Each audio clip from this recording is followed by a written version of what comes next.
One concept in investing I've always found fascinating, and I've had multiple great discussions about, is the idea of sin stocks.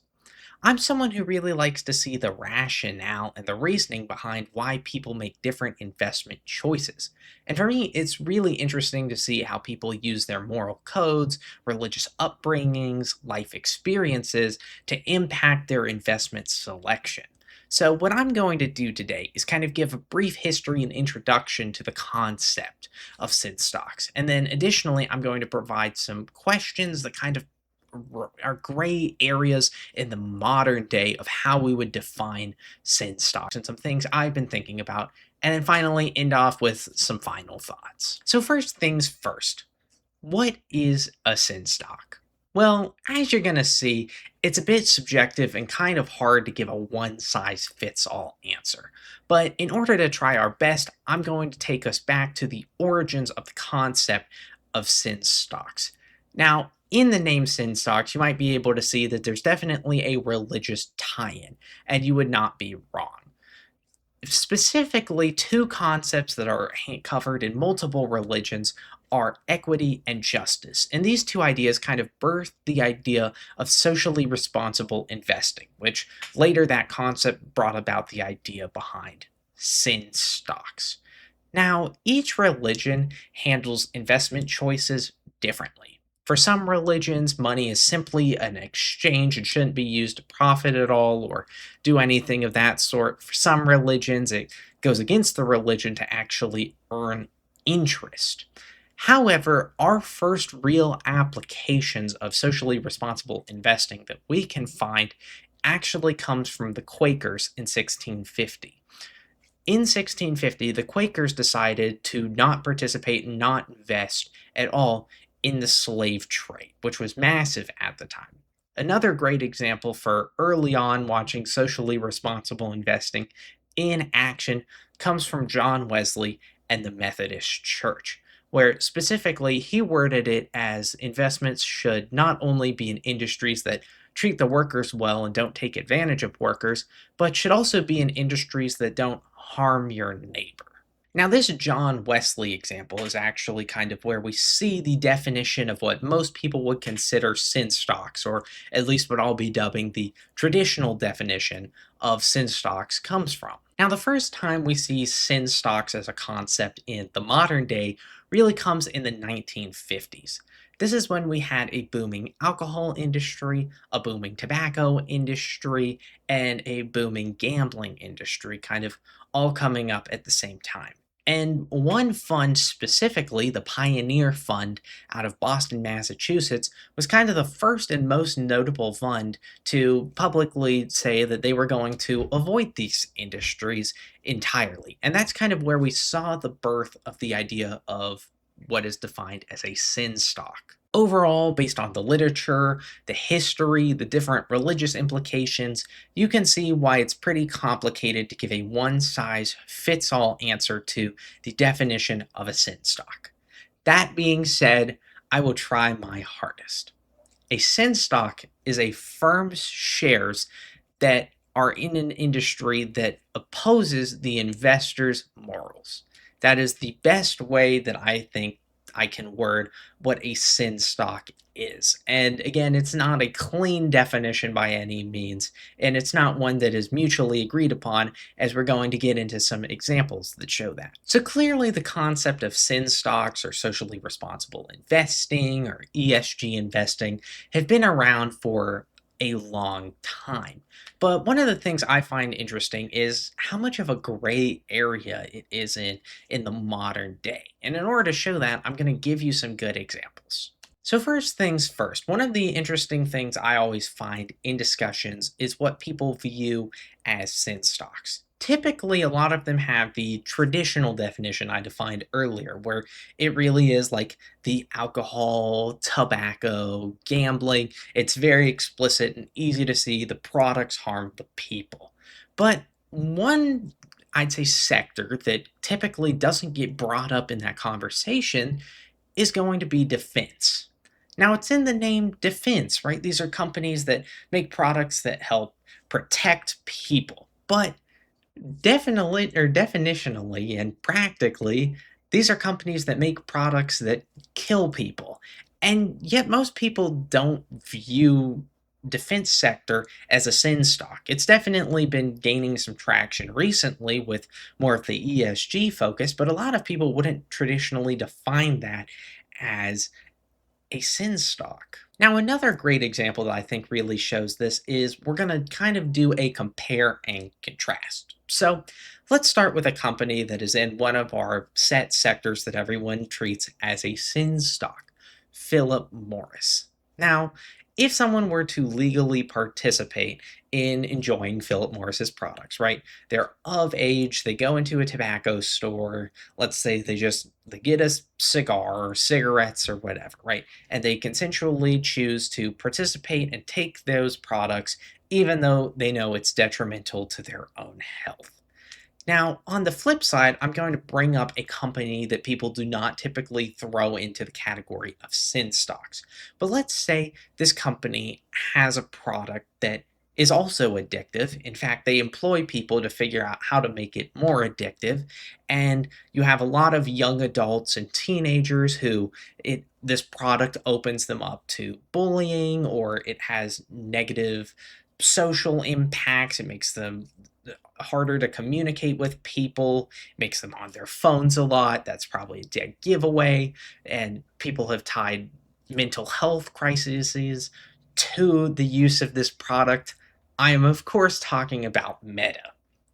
Now, a lot of people wouldn't throw Meta just into the category of sin stocks, and yet their products are quite comparable to Philip Morris, except in a sense, a lot of Meta's consumer base doesn't necessarily have the consent to, hey, I know this is going to be really bad for my health and be detrimental for potentially my psyche, but I'm going to participate anyways. There's not really that. It's something they don't think about, right? And I'm not making this example to be like, oh, Philip Morris is therefore better than Meta. You shouldn't, like, I'm not doing that at all. I'm just trying to throw out that a lot of people, there are modern day firms that they wouldn't necessarily consider as sin stocks, and yet they arguably are participating in equal, if not worse, actions. Another company I think a lot of individuals would not categorize as a sin stock that I find really interesting would be Coca Cola. Now, I know when I say Coca Cola, a lot of you have gone, what are you talking about? Are you really gonna compare tobacco to Coca Cola? And yes, I'm going to, because again, Coca-Cola's main product line, right, is something that packs sugar, sugar, of course, being addictive, and we know it has health consequences, into markets that have major childhood obesity problems. And I don't know if you guys have ever been to a dentist, but if you have, you know that soda is one of the easiest causes for cavities. It can cause gum decay. It can do a numerous amounts of harm to your health, especially if you're getting addictive to the products. And this is a company that people have genuinely not considered to be a sin stock. And yet, arguably, it causes harm to your neighbors and to the consumers and would fit in the traditional definition, I feel. Now, another interesting thing that I've always found fascinating is kind of the scale of sin stocks, right? If we were to take all of the companies that might fit definitionally, or even the ones I brought up, definitely most individuals would view that Coca Cola is well below the alcohol industry and probably fair, or that Philip Morris would be more detrimental to people's health than Meta, or however you want to phrase it. That being said, I've always found how people kind of make this scale interesting because typically when I have conversations with people, there is one industry that remains supreme among this is by far the worst, or at least maybe just for the culture I'm in. And that is, of course, adult entertainment. And it makes sense. A lot of these companies, they have hard times even working with banks because banks don't want to be associated with the companies at all. But for me, I think it has more of a focus and discussion around kind of the society and the morals of the society versus any investments or market decision to see how people make their sale of what is a sin stock. And you understand logically, right, why it would be a problem and why people would put so much emphasis on that. Like for instance, I don't know how many conversations I've had with people about Philip Morris or uh, any tobacco company or Brown Foreman or any of these companies. But I can't name a single time someone has come up to me and been like, "Hey, there's this great adult entertainment company that's trading at a severe discount." Because obviously, if you're that person who's going to be pitching that or looking into that, you're going to feel numerous questions, and people are going to be like, huh, what inspired you to pitch this? Or just something funny like that. And it makes sense. But that is a part of the equation I've always found really interesting is listening to how people kind of rank their scale of what is a sin stock. Now, what if I told you the vast majority of people on Earth, without even thinking about it, have allocation and benefit from sin stocks? Now, when I say that, you might have questions and be like, huh, what do you mean? You pick the companies that you put into your portfolio. That's kind of part of the process. But to that, I have a simple phrase: index fund investing. If you're choosing to invest in the S&P 500, and I picked that because it's the largest, most tracked index, you have allocations to all of your big three that are brought up numerous times: your tobacco producers, your alcohol makers, your gambling companies, and people wouldn't even think about that. They just mindlessly have allocation. And if you're choosing companies like or indexes like the Russells, for instance, and you want small and mid cap allocation, you have even more companies that you, in a way, kind of benefit from. And a lot of people don't necessarily take that into account. Now, how I view sin stock investments is a little bit different. For me, I'm someone who, on numerous occasions, I've talked about companies like Philip Morris, for instance, and how I don't participate in their products. I don't like their products. I wouldn't want to do that. And yet, people are going to be participating in their products. They're going to be taking part. This is a company that is going to make a significant amount of money. And even if I personally decide, you know what, I don't like a business model that hurts people, so I'm not going to invest in this company, which if that describes you, good for you. I'm glad you have your said thing. But I've always been someone who, I can invest in a company without wanting to participate in their products or without truly supporting them and understanding that there are health consequences behind their products. And for me, it's kind of a simple decision to make because, in a way, as a value investor, one, sin stocks will typically trade at a deep discount to their intrinsic value. And this is because you have a large part of the market that's just going to say, hey, no, I don't want to look there and move on. So you'll find a lot of undervalued opportunities in sin stocks. But additionally, a way I view it that's quite different to most people is that sin stocks, in a way, have kind of a built in hedge. So, for instance, let's go to the Philip Morris example. If I think Philip Morris is undervalued and I buy shares in Philip Morris, right?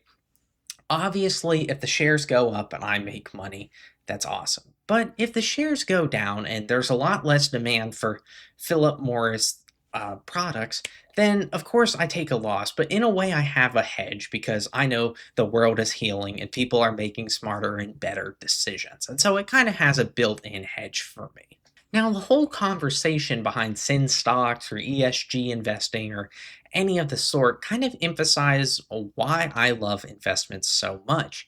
And that's because there are near infinite ways to play the game, and none of them are necessarily wrong. Of course, if you're deciding, hey, I'm willingly going to avoid large sections of the market because they don't align with my morals or what I want to put my money to, then you can probably expect to not make the most return ever. But most people, when they get started investing, it's not for the set goal of, I want to make the largest return every single year, or I want to invest solely for the purpose of beating a benchmark. It's to help yourself achieve lifetime goals that, if you were just putting all of your money into a savings account you couldn't achieve. And so there really is no wrong way to play the game. And if you're someone who personally wants to avoid companies that explicitly their business model harms people, all the power to you. And if you're someone who wants to make a portfolio full of sin stocks and only sin stocks, all the power to you. At least that is kind of my view. And additionally, I think there's a lot of good examples where these are going to be companies that will definitely be okay without your dollars and everything. But you can still invest in companies like this and do good things with some of the money you earn. I mean, it's one of my goals that when I have enough, and for me, enough is a pretty simple metric because I'm a pretty frugal person, and my main life goals are like raising kids and having a house and stuff. So it's not like super crazy goals, it's pretty standard traditional goals. But it's a big emphasis for me in the future that when I have enough, I want to also kind of use the money I've made and do good things. And I definitely think there's a conversation where maybe if you are going to invest in companies you know will do some harm, try and if you have some extra money, offset that by donating to good causes or helping people or using those resources to kind of better the future of our society. And I think there are more than enough ways you can kind of offset that. Overall, I hope you enjoyed this general discussion on the idea of sin stocks. It's a really interesting thing for me to talk about because it hits on so many different areas I like discussing. But I really appreciate your time and thank you so much for checking out my video. I really appreciate it.